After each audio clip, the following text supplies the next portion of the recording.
This is it. My masterpiece.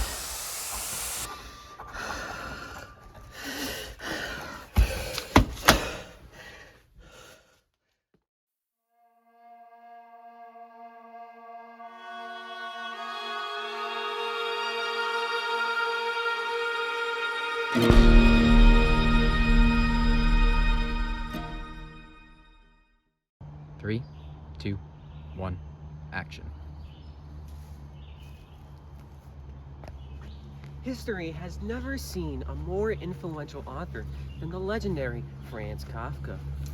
Kafka was a Bohemian novelist and short story writer, most famous for his works, including The Metamorphosis and The Penal Colony.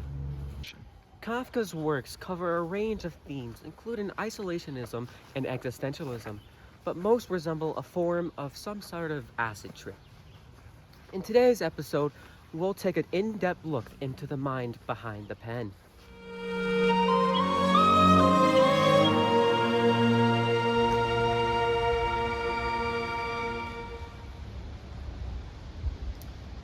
It's hard to believe that this is the house of the legendary Franz Kafka, because it's not. That's in Prague, which is really far away. In fact, I don't even know whose house this really is.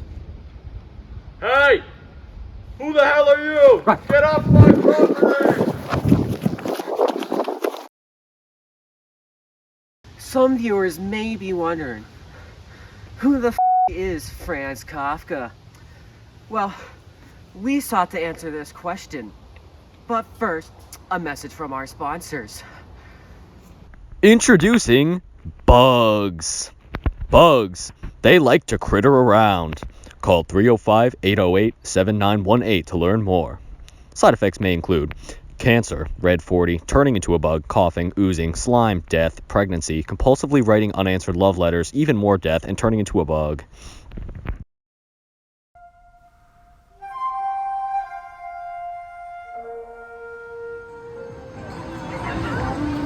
Franz Kafka's life was like a roller coaster, full of ups and downs, twists, turns, loop-de-loops, screaming women.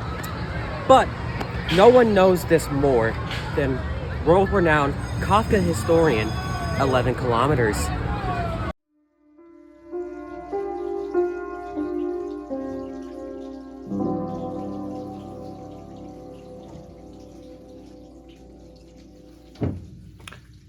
Hey, didn't see you there.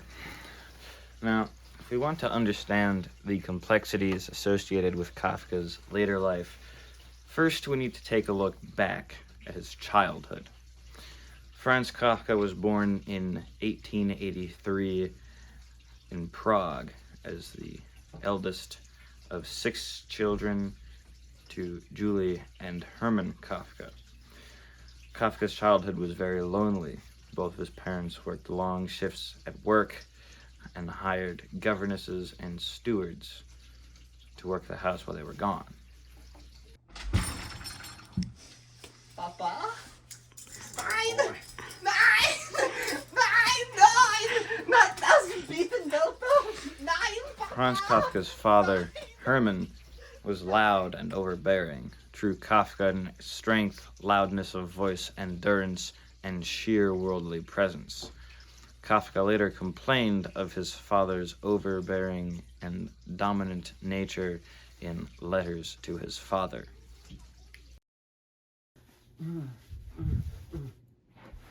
Oh, didn't see you there. Some of you may be wondering if Franz Kafka, like me, ever got married. 11 Kilometers once again has the answer to this question. Kafka never married. He was tortured by sexual desires. His life was full of incessant womanizing, and he was filled with a fear of sexual failure.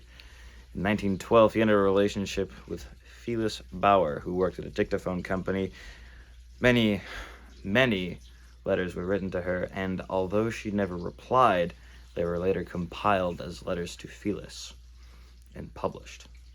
Yes, tragically, even in death, Kafka was the butt of someone else's joke.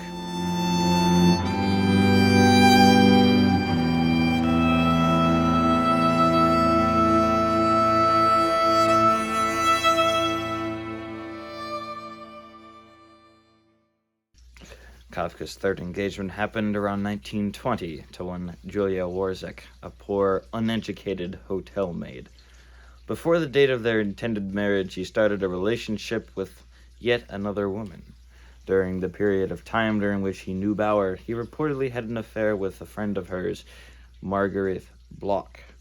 In short, Kafka had quite the interesting love life, although it didn't mean anything because he never got married. What a loser.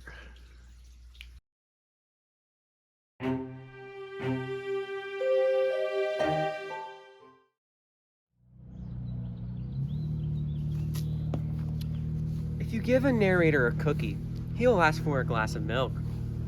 Franz Kafka, however, would not ask for any ordinary glass of milk. You see, in modern times, people drink pasteurized milk to get free of all the harmful bacteria. Kafka, however, drank unpasteurized milk in an effort to combat his chronic tuberculosis.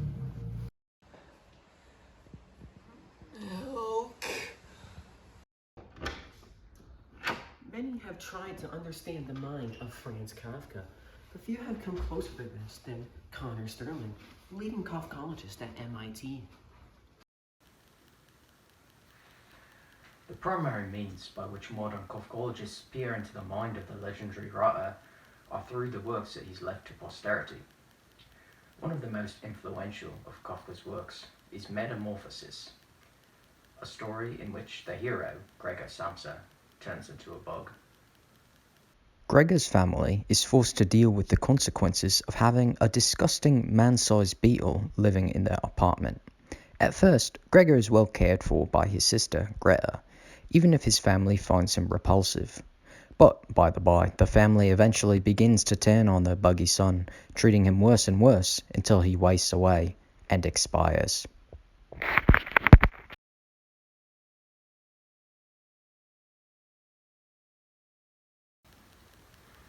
This seemingly nonsensical narrative in fact reveals deep truths about the psychology of Franz Kafka.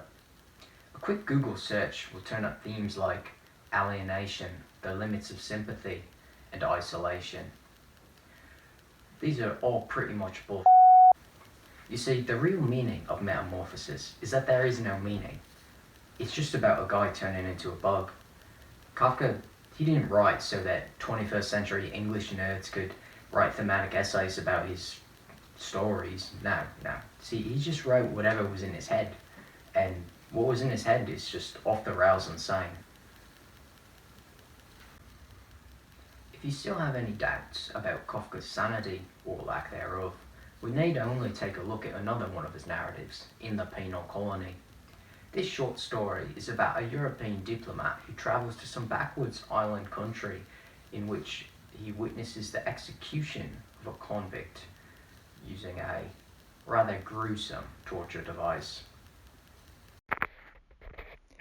This machine cuts the crime of the guilty man into his back until he dies after a period of 12 hours. Now, the officer who in charge of the machine is the only one who still supports using the device, and when he learns that our traveller is against such barbarism, he decides to off himself using his own machine. Here's an excerpt from In the Penal Colony depicting the officer's death.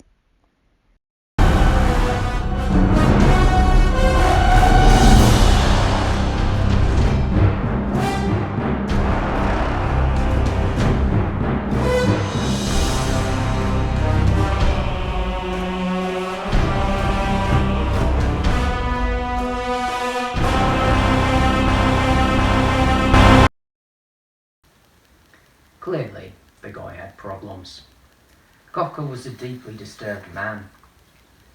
His violent and absurd visions can likely be traced to his terrible childhood and unlucky love life, and perhaps to side effects of drinking unpasteurized milk. Whatever the explanation, we do know that Kafka's brilliance as a writer was inextricably entwined with his fractured mind. It's not hard to see why one of Kafka's last wishes before he died at age 40 was that all of his writings be destroyed and never published. Luckily for us, that wish went unfulfilled.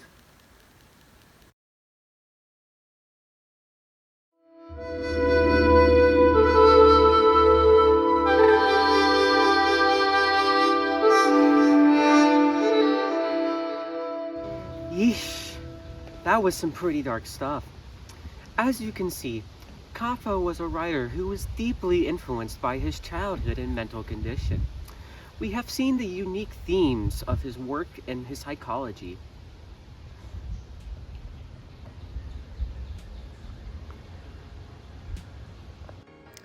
Yet some questions remain unanswered. Why did Kafka want his writings destroyed? Where did Kafka come from? Do we all have a bit of Franz Kafka within ourselves? What is the airspeed velocity of an unladen swallow? Is Kafka the second coming of Christ? Were the pyramids built by Kafka? The answer to these questions represents the key to discovering the meaning of life.